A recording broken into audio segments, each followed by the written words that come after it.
O Senhor é o meu pastor e nada me faltará. Ele me faz repousar em pastos verdejantes. Leva-me para junto das águas de descanso. Muito bom dia. Essas são as ações do nosso Deus para a nossa vida. Temos um supremo pastor. Ele anda ao nosso lado. Ele nos leva para as águas tranquilas para saciar a nossa sede. Nos leva pelos pastos verdejantes. Precisamos confiar na palavra desse Deus. Precisamos nos submeter ao pastoreio do Senhor e andar com o nosso Deus com uma vida pela fé, crente nas suas ações, confiando na sua palavra, tendo a certeza que Ele irá entrar com providência na nossa vida diante dos nossos problemas. Deixo com você também nessa manhã uma parte da palavra do Senhor no livro de Salmo, capítulo 119, o versículo 165, onde o salmista Davi diz o seguinte: Grande paz tem os que amam a tua lei. Para eles não há tropeço. Salmo 119, versículo 165. Feliz é aquele que ama a palavra do Senhor. Feliz é aquele que reconhece o pastoreio do Senhor. Esse, de fato, viverá uma vida plenamente feliz. A cada dia nesse canal nós estudamos um capítulo da palavra do Senhor. E nessa manhã eu convido você a ter nas mãos a palavra de Deus no livro de Jó, capítulo 30, o versículo 1. Mas agora se riem de mim os que de menos idade do que eu, e cujos pais eu teria desdenhado de pôr ao lado dos cães do meu rebanho. Quando a vida de um ser humano vira de cabeça para baixo, não é nada fácil vivenciar esses momentos. Quando os momentos de alegria se transformam em tristeza, como é difícil entender e compreender que Deus está ao nosso lado. De boas recordações que Jó tinha na sua vida, de felicidade, de prosperidade, da sua família, agora o que a sua memória lhe trazia era só dor, sofrimento e despedida. Jó tinha se tornado alvo das piadas das rodinhas, dos amigos e dos jovens. Jó tinha se tornado alvo dos jovens mal educados da sua época. Em vez de se levantar quando ele se aproximava, muitas vezes eles não tinham respeito e se mantinham assentados. Jó se sentia completamente humilhado e rejeitado pela sociedade pela qual ele vivia. Não era apenas os jovens que eles rejeitavam, mas os pais dos jovens também lhe rejeitavam, não lhe prestavam respeito, não lhe consideravam como um sendo cidadão. Todas essas ações oprimiam cada vez mais ao íntegro Jó. Sofrer como Jó sofreu, perder todos os seus bens era humilhante.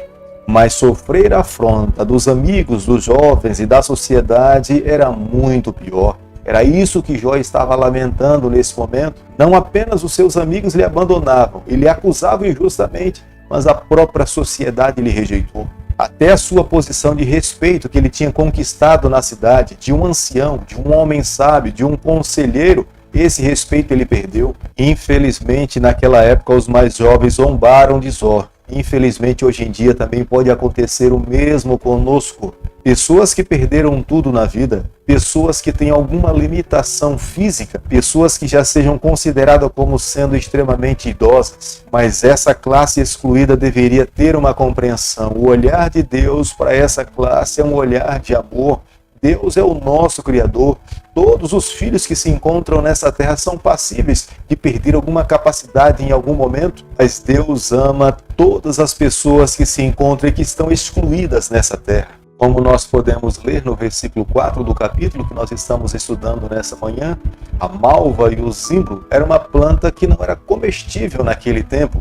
Embora os beduínos muitas vezes eles acampavam embaixo dessas plantas para se proteger do sol e do vento que era muito forte no deserto. Somente aqueles que estivessem passando por momentos muito difíceis na vida é que se alimentariam dessas plantas. E Jó se apresenta como sendo aquele que chegou de fato ao fundo do poço. Ele estava vivendo nessa condição. Jó tinha perdido tudo na vida e ele acreditava que todo o sofrimento, toda a lamúria que ele estava passando na sua vida, tinha alguém que era responsável por todo o seu sofrimento. Jó não tinha a compreensão que nós temos hoje, que dentro do grande conflito há Deus e há Satanás. Deus é criador do bem, Satanás é criador do mal. Jó não tinha a compreensão que temos, portanto ele imaginava que tudo o que ele estava passando, Deus era responsável.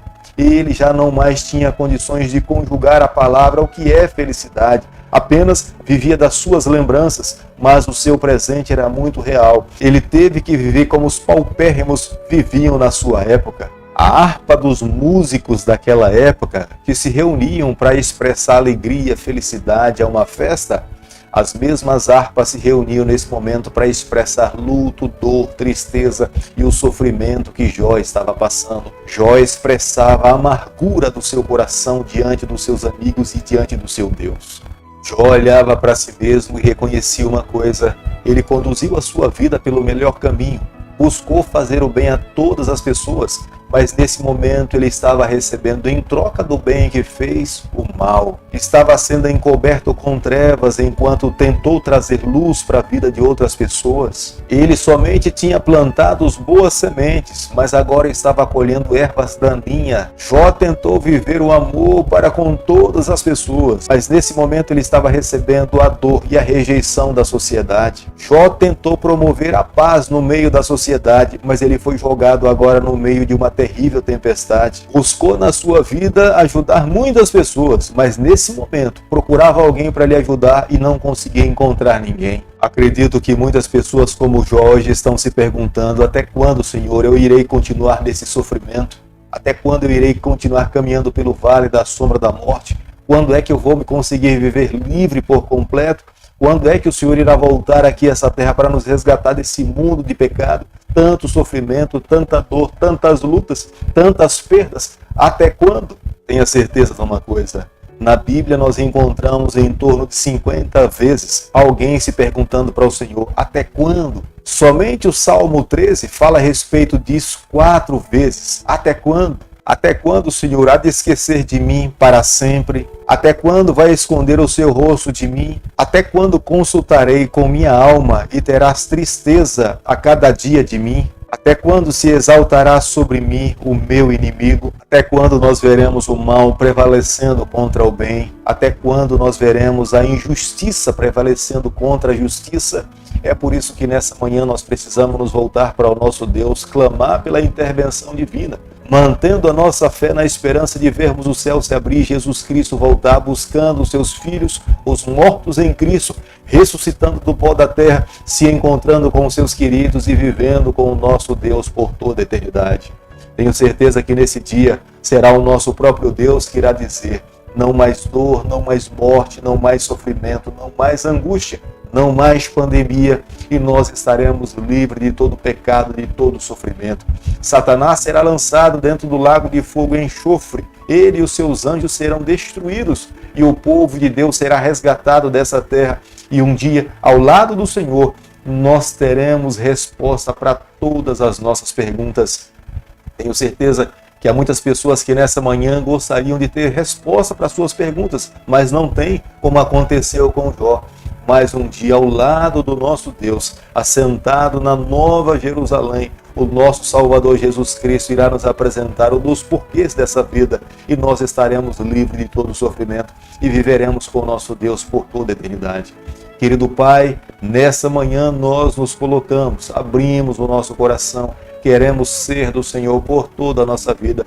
Fica conosco no decorrer desse dia. É em Teu nome que nós oramos e o pedimos e o fazemos em nome de Jesus. Que o Senhor te abençoe e te guarde. Que Ele faça resplandecer o Teu rosto sobre você. Que Ele tenha misericórdia de você. E sobre você nessa manhã Ele levante seu rosto e conceda a sua paz em nome de Jesus. Amém.